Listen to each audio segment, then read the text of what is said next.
അടുക്കള എന്ന് പറയുന്നത് ഒരു ലബോറട്ടറി ആയിട്ടാണോ ഷെഫ് പിള്ള കാണുന്നത്? 100% ലബോറട്ടറി എന്ന് തന്നെ പറയാം. ഈവൻ പണ്ട് 3 തവണയായിട്ട് ചെയ്യേണ്ടതൊക്കെ ഒരു പാനിലിട്ട് എനിക്ക് ചെയ്യാൻ പറ്റും. ഇപ്പൊ അത് എന്റെ സ്കിൽ എന്ന് പറഞ്ഞാൽ ഭയങ്കര രസമാണ്. അത് സംഗീതത്തിന് 7 രാഗങ്ങളല്ലേ, അപ്പൊ നമ്മുടെ രുചിയിൽ 6 എണ്ണം എന്നാണ് പറയുന്നത്. ഒരു സദ്യയിൽ ഇതെല്ലാം വരും: ഉപ്പ്, പുളി, എരിവ്, മധുരം, കയ്പ്, ചവർപ്പ്. ഷെഫ് പിള്ള റെസ്റ്റോറന്റ് തുടങ്ങുന്നതിന് മുന്നേ തന്നെ പേഴ്സണലി ഒരു ബ്രാൻഡായി മാറി. നമ്മുടെ മലയാളികളുടെ ഒരു പ്രത്യേകതയാണ് ഈ പേഴ്സണൽ ബ്രാൻഡിങ് എന്നൊക്കെ പറഞ്ഞ് എല്ലാവർക്കും ആഗ്രഹം ഉണ്ടെങ്കിലും അവർക്കത് കാണുമ്പോൾ ഇത് ഭയങ്കര പ്രാഞ്ചിയേട്ടൻ കളിയാണ് എന്നൊക്കെ. പക്ഷെ ഇനി വേൾഡിൽ അതൊക്കെ മാറി. നിങ്ങൾക്ക് സ്വന്തമായിട്ട് ഒരു സാധനം ചെയ്ത് നിങ്ങൾ പഠിച്ച് വളർന്ന് ജോലി ചെയ്ത് സമ്പാദിച്ച് സ്വന്തം വഴിവെട്ടി ഒരു സംരംഭത്തിലേക്ക് എത്തണമെങ്കിൽ ഈ പേഴ്സണൽ ബ്രാൻഡിങ് വേണം. വിവാഹം കഴിക്കുന്ന പോലെ തന്നെയാണ് ഒരു പാർട്ട്ണർഷിപ്പ് എന്ന് പറയുന്നത്. അതിനകത്ത് പ്രശ്നങ്ങൾ വരും, അത് കഴിഞ്ഞ് ഏറ്റവും അതിന്റെ വേഴ്സ്റ്റ് എത്തുമ്പോൾ ഡൈവോഴ്സ് ആവും. അതുപോലെ തന്നെയാണ് കച്ചവടത്തിലെ പാർട്ട്ണർഷിപ്പ്. പലരും ഉണ്ടല്ലോ ജോലി കളഞ്ഞിട്ട് വെയിറ്റ് ചെയ്തിട്ട് പിന്നെ ഒരു ജോലിക്ക്, അതൊക്കെ മണ്ടത്തരമാണ്. കരിയർ ആണെങ്കിൽ എപ്പോഴും അടുത്ത ജോലി കൈ വെച്ചിട്ട് വേണം പോവാൻ. അപ്പൊ എന്റെ ഈ 30 yearsൽ not a single day unemployed ആയിട്ട് ഇരുന്നിട്ടില്ല. ഒരു അമ്പലത്തിൽ ഒരു പ്രസാദം അല്ലെങ്കിൽ അവിടുത്തെ ഒരു അന്നദാനത്തിന് പോയിരുന്നാലും എക്സ്പെക്ട് ചെയ്യുന്നത്, ഒരു കല്യാണത്തിന് പോയാലോ ഒരു റെസ്റ്റോറൻറ്റിൽ പോയാലോ തട്ടുകടയിൽ പോയാലോ minimum expectation one of the best meal അവർക്ക് കിട്ടുക എന്നുള്ളതാണ്. ബിസിനസ്സിൽ ഇറങ്ങിത്തിരിക്കുന്ന പറഞ്ഞാൽ ഒരു ഡിഫറെന്റ് ബോൾ ഗെയിമാണ്. നിങ്ങൾക്ക് സേഫ് ആയിട്ടാണെങ്കിൽ നിങ്ങൾ ജോലി ചെയ്യും അല്ലേ, റിസൾട്ട് പ്രതീക്ഷിക്കാതെ അല്ലെങ്കിൽ ഇന്നതായി തീരണം എന്ന് പറയാണ്ട് ഹാപ്പിനെസ് കണ്ടെത്തി ഹാർഡ് വർക്ക് ചെയ്യുമ്പോൾ ഉണ്ടാവുന്ന ഒരു എക്സ്ട്രാ ഓർഡിനറി ആയിട്ടുള്ള ഒരു എനർജി നമ്മൾ പോലും അറിയാതെ ഒരു കോഴ്സ് നമ്മളെ മുന്നോട്ട് നയിക്കും.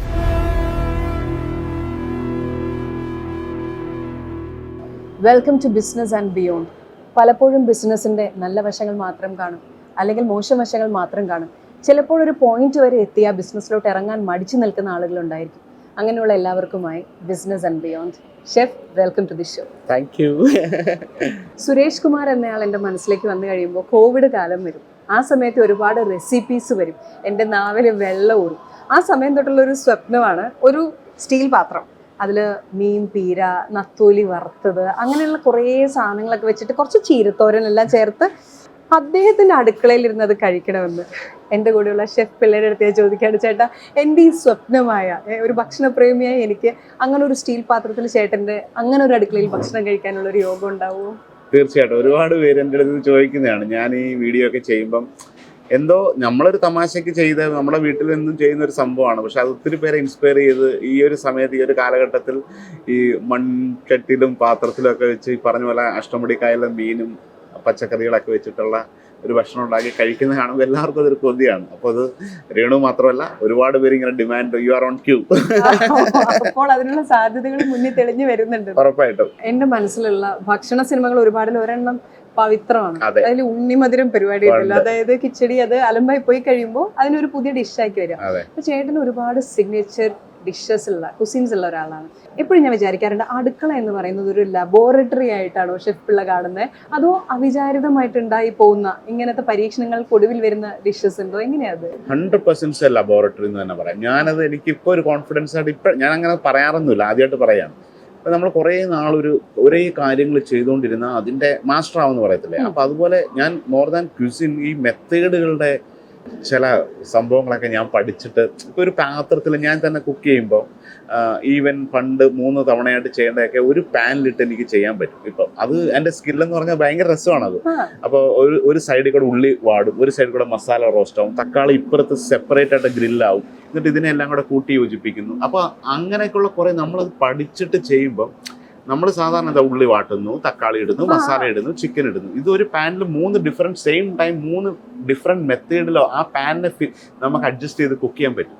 അപ്പോൾ ഇതൊക്കെ ഞാൻ ഈ എക്സ്പീരിയൻസ് ചെയ്ത് കിട്ടുന്ന കുറേ കാര്യങ്ങളുണ്ട്. അപ്പോൾ ഇത് ശരിക്കും ഒരു ലാബിനേക്കാളുപരി നമ്മൾ സ്ഥിരമായിട്ട് ഇതിനെ ഭയങ്കര പാഷനായിട്ട് കണ്ടാൽ അത്ഭുതങ്ങളാണ്. ഓരോ ദിവസവും എനിക്ക് നമ്മൾ തന്നെ കുക്കിങ്ങിന് ഇറങ്ങുമ്പോൾ ഓരോ തവണ എനിക്കിപ്പോൾ ഞാൻ എവിടെയെങ്കിലും കുക്ക് ചെയ്യുമ്പോൾ എനിക്ക് പരീക്ഷിക്കുമ്പോൾ ഓരോ കാര്യങ്ങൾ ഇങ്ങനെ വ്യത്യസ്തമായിട്ട് ഇങ്ങനെ വന്നുകൊണ്ടിരിക്കണം. അത് തീർച്ചയായിട്ടും ലാബ് തന്നെയാണ്.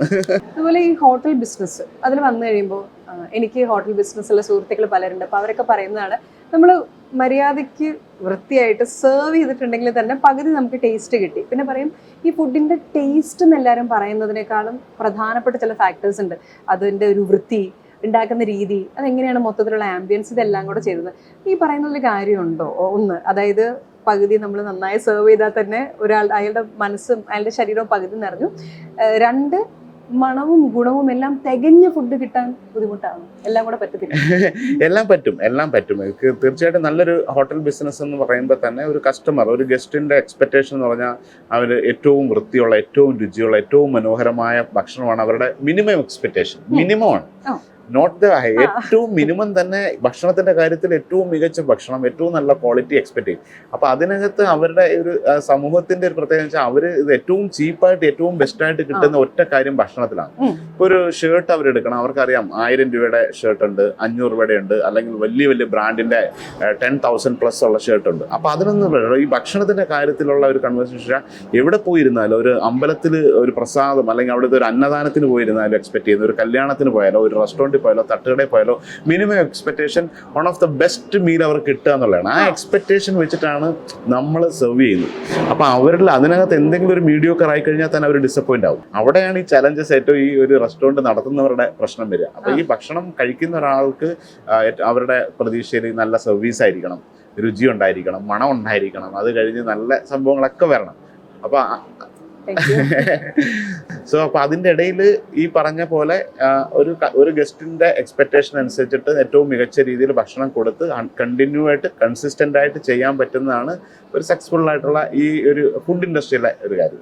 ഇപ്പം എക്സ്പെക്ട് ചെയ്യുന്നതിനെ കുറിച്ച് ചേട്ടൻ പറഞ്ഞല്ലോ, പക്ഷെ എക്സ്പെക്ടേഷൻസിന് വിപരീതമായി സഞ്ചരിച്ച് സക്സസ് ഉണ്ടാക്കിയ ഒരാളാണ്. അതായത് ലോകം മുഴുവൻ നമ്മളെടുത്ത് ഫുഡ് നോക്കുവാണെങ്കിൽ പാതി വെന്ത, അധികം സ്പൈസി അല്ലാത്ത, സ്പൈസ് കുറഞ്ഞ ഫുഡ് കഴിക്കുന്ന ആൾക്കാരാണ്. ഇവർക്കിടയിലേക്കാണ് നല്ല ഒന്നാന്തരമായിട്ട് സ്പൈസി ആയിട്ടുള്ള Kerala food, fish curry, spices മുഴുവൻ നിറച്ച് ചെല്ലുക. അങ്ങനെ ഒരു തീരുമാനം എടുക്കുമ്പോൾ ഇവരെ ബിസിനസ് മാൻ, ആ ഒരു കോൺഫിഡൻസ്, അതിന് പിന്നിലൊരു ഊർജ്ജം എന്തായിരുന്നു? ശരിക്കും നമ്മുടെ ഒരു ഭക്ഷണത്തിന്റെ നമ്മുടെ കോൺഫിഡൻസ് ആണ് എല്ലാത്തിനും. ഓക്കെ, നിങ്ങളുടെ ചെയ്യുന്ന പ്രവൃത്തിയിൽ അല്ലെങ്കിൽ നമ്മളുടെ സ്കില്ലിനകത്ത് കോൺഫിഡൻസ് ഉണ്ടെങ്കിൽ നമുക്ക് ആ ഒരു കോൺഫിഡൻസ് ഓട്ടോമാറ്റിക്കലി വരും, ആ ഊർജ്ജം തന്നെ വരും.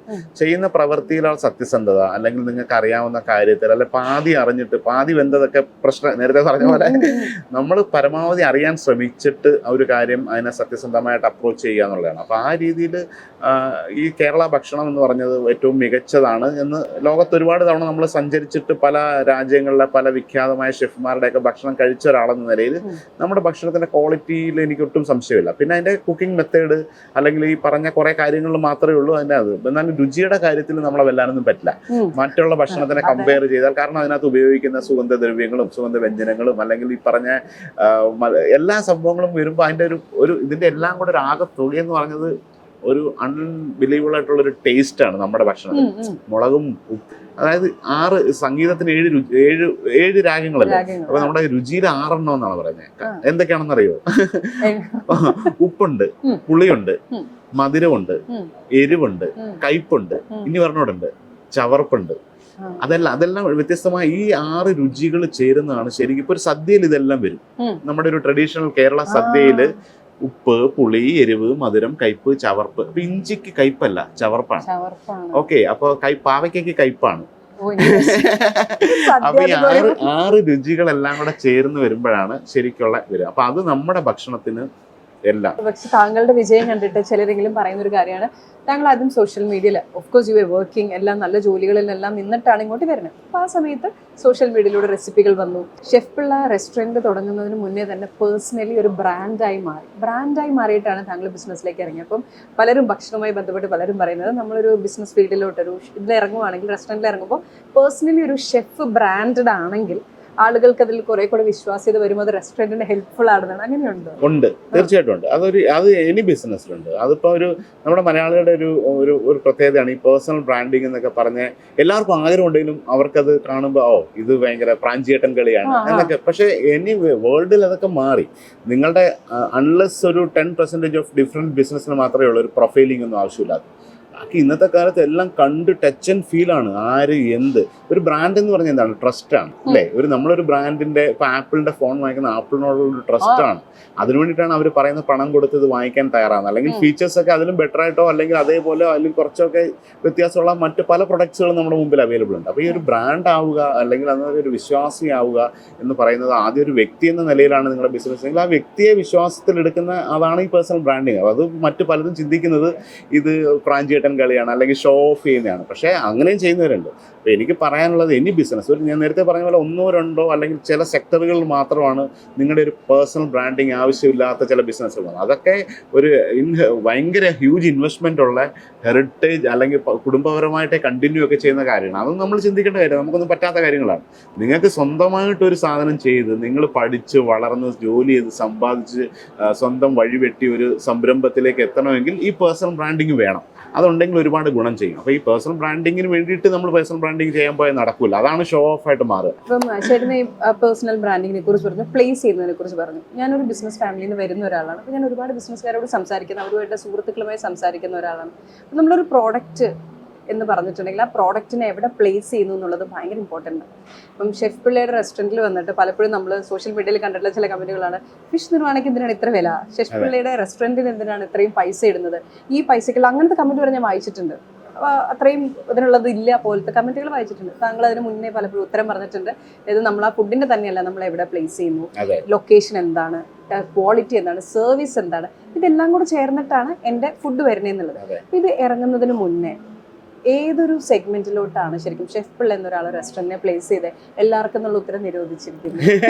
അല്ല, ആദ്യം അതിന്റെ ഒരുപാട് തവണ ചോദിച്ചിട്ടുണ്ട്. ഞാൻ ആദ്യമായിട്ട് കേരളത്തിൽ ചെയ്ത ലേ മെറിഡിയനിലാണ് ഷെഫ് പിള്ള എന്ന് പറഞ്ഞ ബ്രാൻഡ്. അവിടെ അറിയാം, ഒരു 5 സ്റ്റാർ ഹോട്ടൽ മാരിയറ്റ് പോലെ ഒരു ബ്രാൻഡിനകത്ത് ഒരു റെസ്റ്റോറൻറ്റ് ചെയ്യുമ്പോൾ ഡെഫിനറ്റ്ലി അവിടെ ഒരു കോസ്റ്റ് ഉണ്ട്. ഞാൻ ഇനിയിപ്പം എൻ്റെ നാട്ടുകാർക്ക് വേണ്ടിയിട്ട് ഇത്തിരി വില കുറച്ച് കൊടുക്കാൻ പറഞ്ഞാൽ പോലും എനിക്ക് പറ്റാത്തൊരവസ്ഥയാണ്. കാരണം അവിടുത്തെ സർട്ടൻ പോളിസികൾ നമ്മൾ പാലിക്കപ്പെടണം, അവിടുത്തെ ആ ഒരു പ്രൈസ് പോയിന്റ് വെക്കണം. അപ്പോൾ അതൊക്കെ വെച്ചിട്ട് ഡെഫിനറ്റ്ലി ആ ഒരു പൊസിഷൻ അങ്ങനെ തന്നെയാണ്. അതുകൊണ്ട് മാത്രമാണ് എനിക്ക് അങ്ങനെ ഒരു റെസ്റ്റോറൻറ്റ് ചെയ്തുകൊണ്ട് മാത്രമാണ് എനിക്ക് മറ്റു പല റെസ്റ്റോറൻറ്റ്സും പല ബ്രാൻഡും എന്നെ അപ്രോച്ച് ചെയ്ത് വന്നത്. അത് പൊസിഷനിങ്ങിന്റെ ഭാഗമാണ്.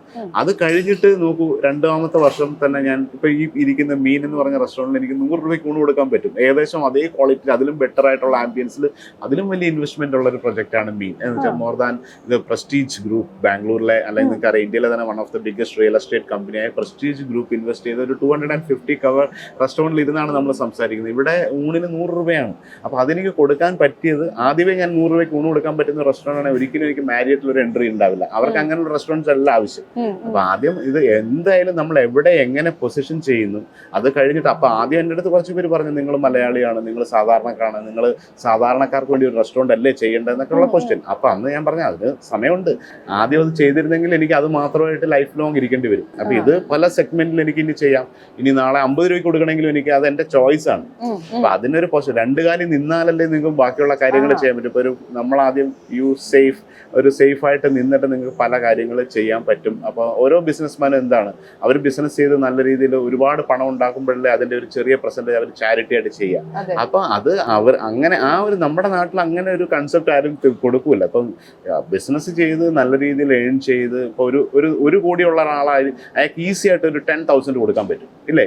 1 കോടി ലിക്വിഡ് മണി ഉണ്ട് അയാൾ ചോദിക്കുന്നതാണ്. ഇപ്പോൾ നിങ്ങൾക്കൊരു 10,000 രൂപയാണെങ്കിൽ നിങ്ങളുടെ അടുത്ത് വന്ന് ഒരാൾ 5 രൂപ വെച്ച് ചിലപ്പോൾ കൊടുക്കാൻ പറ്റും. പെട്ടെന്ന് 1000 രൂപ തരാൻ പറഞ്ഞാൽ 2 തവണ ആലോചിക്കേണ്ടി വരും. ഇതാണ്. അപ്പോൾ ആ രീതിയിൽ പൊസിഷൻ നിങ്ങൾ ബെറ്റർ ആവും. നിങ്ങൾ എന്നിട്ട് അതിൻ്റെ വേണ്ട ഫെസിലിറ്റികൾ ബാക്കിയുള്ള കാര്യങ്ങൾ പേഷ്യൻസ് ആയിട്ട് ചെയ്യുക. അങ്ങനെയൊക്കെയാണ് ഗ്രേറ്റ് ബിസിനസ്മാൻസൊക്കെ ചെയ്തിട്ടുണ്ടാകും.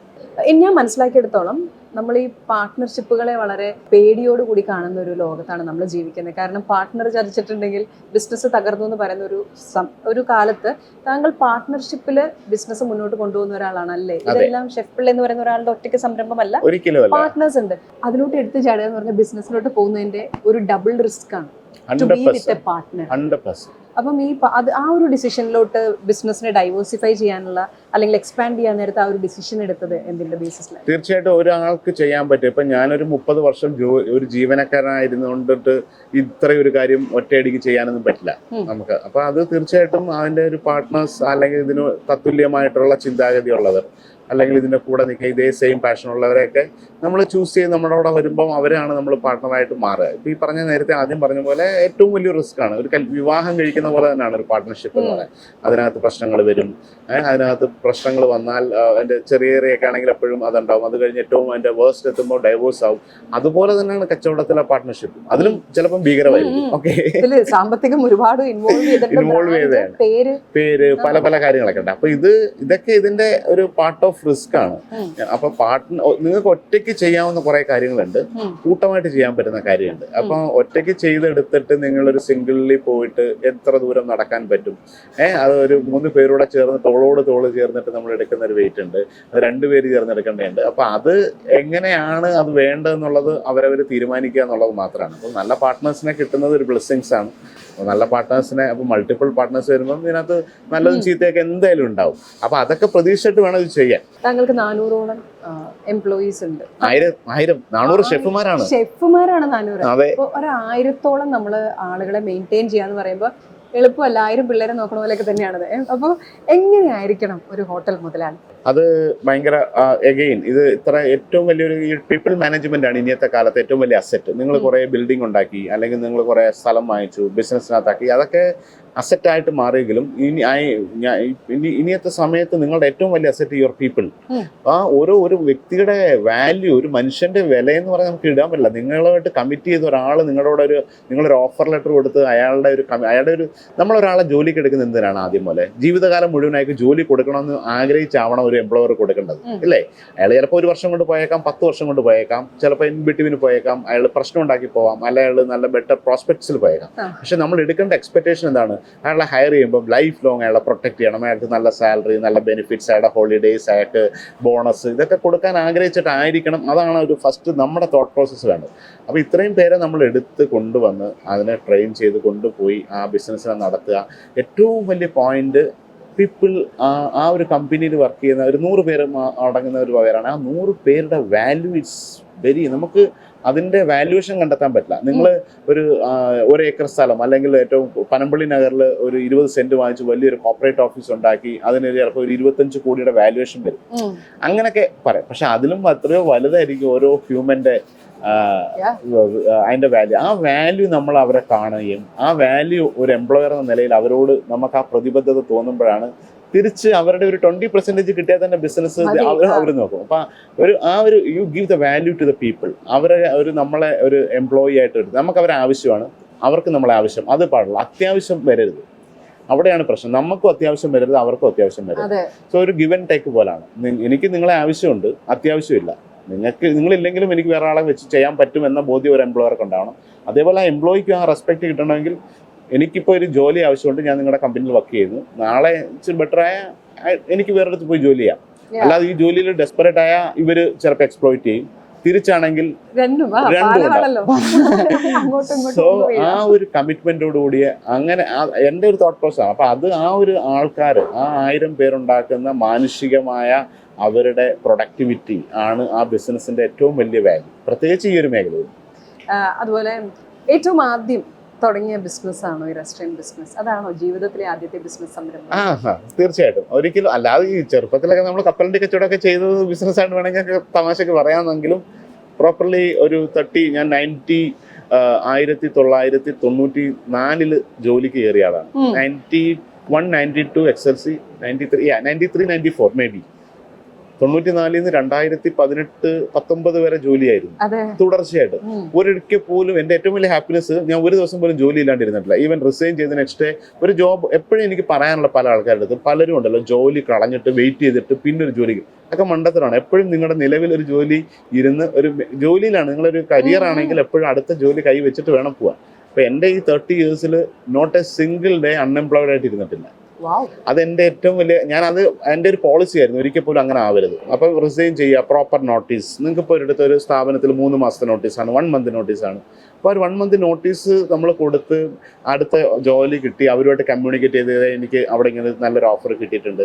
ചിലപ്പോൾ അവർ പറയും ഞങ്ങൾ ബെറ്റർ തരാം, ഇഫ് നിങ്ങൾക്ക് മാറണമെങ്കിൽ മാറാം, അല്ലെങ്കിൽ അവിടെ വെച്ചൊരു ഡിസിഷൻ എടുത്തിട്ട് ഒരു പ്രോപ്പർ നോട്ടീസ് കൊടുത്ത് തിരിച്ച് എപ്പോൾ വേണമെങ്കിലും ഈ ജോലി ചെയ്ത സ്ഥാപനങ്ങളെല്ലാം തിരിച്ച് പോകുന്ന രീതിയിൽ വേണം നിങ്ങൾ പോകാനെന്നുള്ള ഒരു വിഷയം. അങ്ങനെ ചെയ്യണം. അപ്പോൾ എൻ്റെ ഒരു 30 years കണ്ടിന്യൂസ് ആയിട്ട് ജോലി ചെയ്ത ആദ്യത്തെ സംരംഭമാണിത്.